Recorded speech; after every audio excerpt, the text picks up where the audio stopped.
Hey, this is Matt from Chez Pascal in the Wurst kitchen.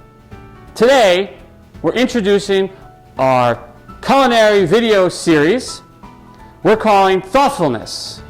It's an adaptive approach to cooking in New England.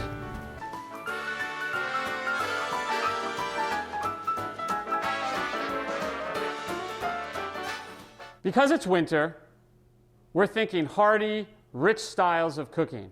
And in order to accomplish that, we need stocks. Stocks are the foundation for hearty stews, braises, and soups.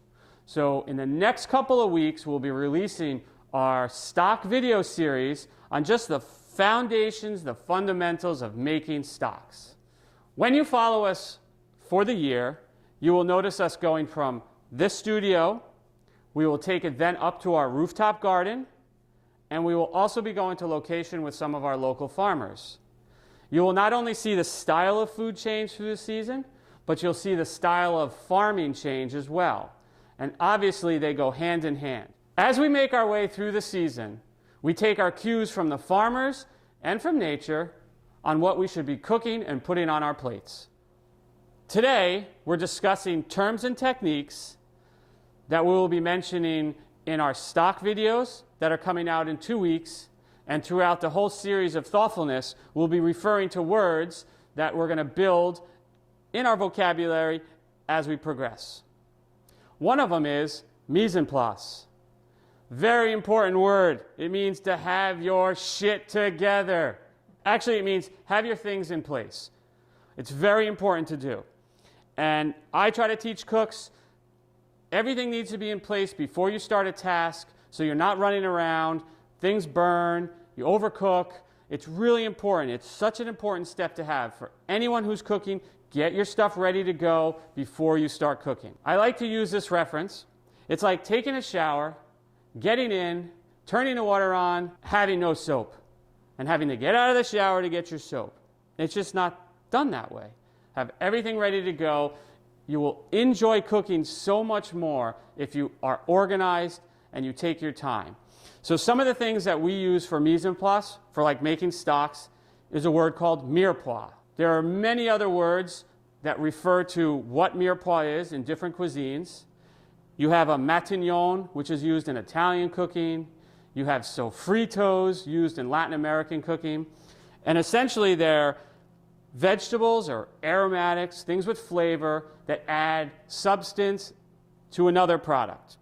For example, again, Mirepoix are aromatic vegetables used to flavor our stocks. We have carrots, onions, and celery are the basics of what we use Mirepoix for in our kitchen at Chez Pascal. You'll see sometimes, or when we do it, a fish fumet, it calls for something called a white Mirepoix, and that essentially is still onions, leeks, celery, and the difference is we don't use carrots, we use mushrooms.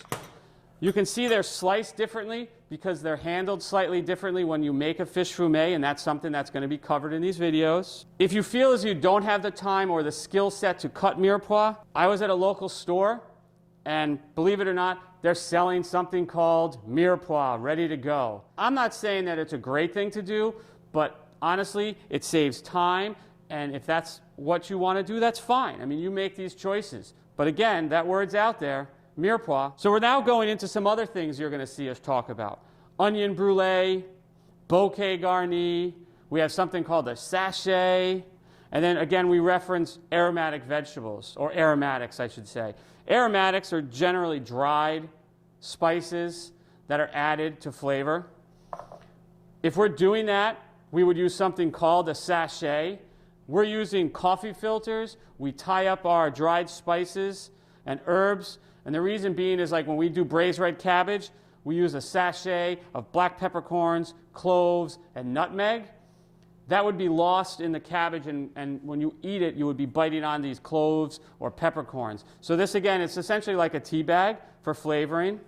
The bouquet garni, it's a beautiful little bundle of fresh herbs, celery, leeks, bay leaf. And again, this is added in for flavoring. It can be removed when you feel like you've acquired the proper flavoring, and that's why it's tied up. You certainly can add it all in loose. When you strain it, it's going to be removed as well. We like the way it looks. It has a really important purpose when used right, so that's why it's done this way. So again, just a brief introduction of words like mirepoix and mise en place. Really important. So now we're going back to our friend the onion brulee. It is essentially an onion, unpeeled, cut in half. You put it on a cast iron pan or a heavy gauge stainless steel pan and you burn it. You don't even put any oil. No oil goes into the pan, it goes in dry. It does create smoke. It's best to do if you have good ventilation in your kitchen or outside on a charcoal grill. You can put a cast iron pan down there. One technique that I've learned is you can actually put the onion brulee on a piece of tin foil that goes onto the pan so you don't char up the pan itself. But the thing is once you do your onion brulee, let it sit for a few minutes to cool down before you try to remove it from the tin foil so the char stays on the onion and doesn't stick to the tin foil. Sometimes that does happen. This product is really important when we're doing our overnight stocks, our veal, our pork, or our roasted chicken and duck. We call that a dark bird. This adds flavor, it adds color, and it's just one of these things that makes a difference between a good stock and a really, really great stock. So with our mirepoix, it's important that you start with clean vegetables, you peel them, you wash them. Just because they're going to a stock doesn't mean they need to be mistreated. So peel your carrots, peel the onions. The only exception is when I do the onion brulee. The skin stays on. Other than that, everything should be peeled and washed. As far as cutting and sizing, it's all dependent on how long the product is going to cook. So if it's overnight stocks, you obviously want to cut your vegetables larger because they're going to be in there longer. If it's something like fish fumet, we're only cooking it for 45 minutes, maybe an hour. We slice it thinner. The reason being, it extracts more flavor. If I threw this into a stock for 12 hours, it would disintegrate. It breaks down and destroys the clarity of the stock. So again, everything has a purpose, going back to the whole idea of thoughtfulness. Just think about what you're doing, how long it's going to cook for, and absolutely, mistakes are going to be made. You make these mistakes, you learn from it, and that's part of cooking, and that's sort of the fun of it for me. So as far as ratios for mirepoix when we're doing stocks, we have a ratio of 2 parts onion to 1 part carrot and 1 part celery. So these are just basic guidelines. In our videos, we will be providing links with, again, more ratios on stock making. It's a general weight to bone to vegetable to liquid measurements. It's always going to change. And I feel like as you start doing this, you will feel comfortable in making stocks and you won't necessarily need to refer to those references. It just becomes a natural thing for you to know what to do. So what we're going to do now is discuss 2 words, fond and deglazing. The fond is the bits of meat that caramelize on the bottom of the pan when you roast your bones. And to deal with that, you need to deglaze, which is taking a liquid, pouring it onto the bones and the pan to remove the bits that have caramelized in the bottom of that pan. So when it comes to deglazing the pan, you can use water, you can use wine, or you can use remoulage. Remoulage is the re-wetting of the bones from either the veal stock, pork, or beef.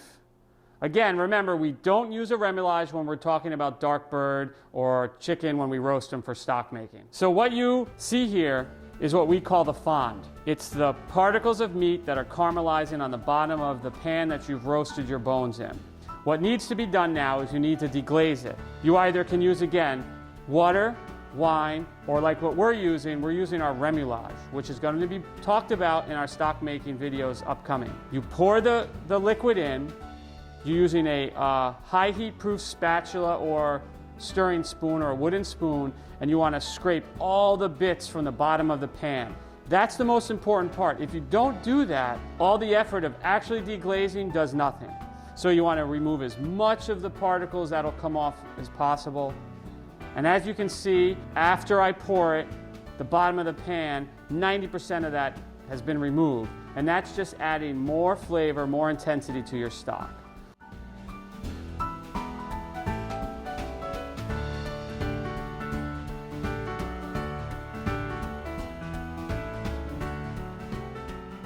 One thing to note, if you are using wine, it's really important to do it away from an open flame so you don't get that ignition of the alcohol. And also be sure if there's any excess grease on the pan, try to remove it the best you can, because again, remember, the idea of a stock is clarity, and we want to remove all that extra fat. So by roasting the bones, you've rendered the fat. If you see some on the pan, try to remove it prior to putting it in your stock pot. There'll be more information on deglazing, pan sauces, searing in upcoming videos where we'll go in depth a little bit more about adding spirits, stocks to make simple pan sauces. So the whole purpose of deglazing is to add that back into your stock. That's an extra fortification or more flavor you're adding back into your stock. So the whole purpose of that is to just make a more flavorful, full-bodied stock. I'd also like to recommend a few reference books that I think are important to have in your library of cookbooks. You have the Food Lover's Companion, which essentially is a dictionary of culinary terminology. So it's just great to have on hand when you're looking up words. Sometimes it's fun just to flip through and look at the strange words that refer to food. It's kind of fun, like bubble and squeak. If you're into science and what happens when things cook, like why an egg yolk can get emulsified to make a vinaigrette or a hollandaise, or what happens when you sear a steak and that caramelization. Well, Harold McGee, he's written 2 great books really diving into the science behind what happens when we cook. The classic Larousse. This is something that I don't necessarily think you need to have, but it is a great book to acquire. Used bookstores. I even hear there's this thing called the internet where you might be able to order things online and they deliver in like 2 days. Maybe that's the route you go. Another great reference book for the basic techniques of cooking. I like the folks at America's Test Kitchen. They put out tons of books. They do a lot of research in their recipe development. So when you need a basic technique, this is a great guide to go to. You have books from any of the culinary schools. The one I went to, Culinary Institute of America, has great cookbooks. I picked up this one from the French Culinary Institute on techniques. So essentially, anything out there that will help you build your knowledge and your skill set in cooking is a great purchase. Thanks for watching. If you've liked what you've seen, please join and subscribe so you can follow us for every 2 weeks. You can also go to our website for the restaurant, sign up on our email list, which we then email information on these video series coming out. It's a great way to stay in touch with us and to see what's happening. So thank you.